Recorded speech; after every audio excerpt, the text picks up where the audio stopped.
Frères et sœurs, quand nous lisons la Bible, Dieu mentionne constamment le nom d'une personne qui est Israël. Il dit « Mon serviteur Israël. Je serai glorifié travers toi. » Il dit encore « C'est ce que dit Jéhovah, le Dieu d'Israël. » La Bible dit « Jéhovah, le Dieu d'Israël. » C'est précisément cette phrase qui apparaît dans plus de 100 endroits dans toute la Bible, se dire « Jéhovah, le Dieu d'Israël. » Jéhovah, le Dieu d'Israël.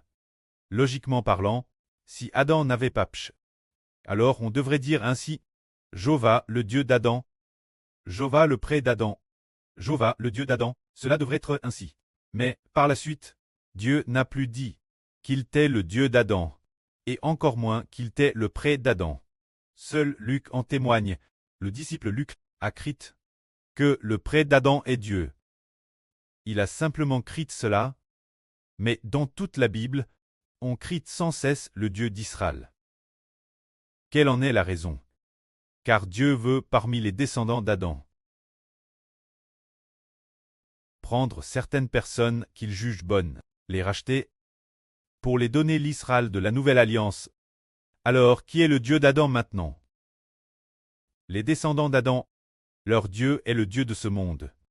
Le diable Satan, c'est le diable Satan. Devenu le Dieu de ce monde, l'humanité entière descend d'Adam. Or, le Dieu d'Adam est l'origine Jéhovah. Adam c'est rebelle. Il n'a plus voulu du précleste comme son Dieu. Alors Adam a voulu que le diable soit son Dieu. C'est pourquoi toute l'humanité est dans le pchash. Frères et sœurs, comparons les deux dieux. L'un est le précleste Jéhovah, le seul vrai Dieu. L'autre est l'adversaire de Dieu, le diable Satan. Il était l'origine un ange puissant. Si nous considérons aussi le diable Satan comme un Dieu, c'est également exact, car le Dieu de ce monde est le diable Satan. Alors ces deux dieux, l'un est Jéhovah, l'autre est le diable Satan. Lequel est saint? Jéhovah est saint. Lequel est mauvais? Le diable est mauvais. Lequel a la vie et toutes choses? Le précleste Jéhovah est le créateur de tout. Le diable Satan est une créature, c'est la rébellion, se rebellant contre Dieu, comme un fils se rebelle contre son preux. Adam t'est l'origine fils de Dieu. Satan aussi t'est l'origine fils de Dieu. Un fils anglique, mais comme Satan c'est rebelle contre son preux Jéhovah. Il a aussi séduit Adam pour qu'il se rebelle contre son preux Jéhovah Dieu. Ainsi, et par conséquent, les descendants d'Adam sont devenus les descendants du diable. Le diable est devenu le Dieu des descendants d'Adam. Et l'esprit du diable est pch. Tout est maléfique. De plus, le diable est maudit. Et sera jeté plus tard dans le temps de feu et de soufre. C'est pourquoi tous les descendants d'Adam, s'ils ne sont pas rachetés, sont dans le pchash.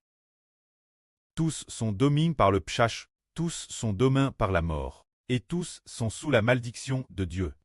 S'ils ne sont pas rachetés, alors l'humanité, le Dieu de l'humanité, le diable Satan, sera jeté dans le temps de feu et de soufre l'avenir, ainsi que le peuple du diable Satan, se dire les descendants d'Adam. Comment ils ont aussi été jetés dans le temps de feu et de soufre? C'est ainsi que nous comprenons qu'en réalité, il n'y a qu'un seul Dieu, et qu'il n'y a qu'un seul diable. Alors le diable est le Dieu d'Adam. Alors tous les descendants d'Adam, les descendants de l'humanité viennent tous d'Adam. Alors tous les descendants d'Adam ont été par le Dieu de l'humanité. Le diable Satan est en l'intérieur. A fait entrer le péchage l'intérieur. Se dire l'esprit du faux Dieu est en l'intérieur. Ainsi toute l'humanité a eu le pchash, mais d'un autre c'était, si l'on obtient la rédemption, pour que nous ne soyons plus les descendants d'Adam, mais les descendants d'un autre. Et alors, l'esprit du vrai Dieu est de nouveau dans ses descendants. Alors nous sommes sans péché, et sommes devenus justes. Cela veut dire que le péchage vient d'Adam, alors la vie nouvelle vient du Fils de Dieu, Jésus-Christ, et du Fils du Seigneur, le frère Héber. Que la gloire soit auprès et au Seigneur. Amen.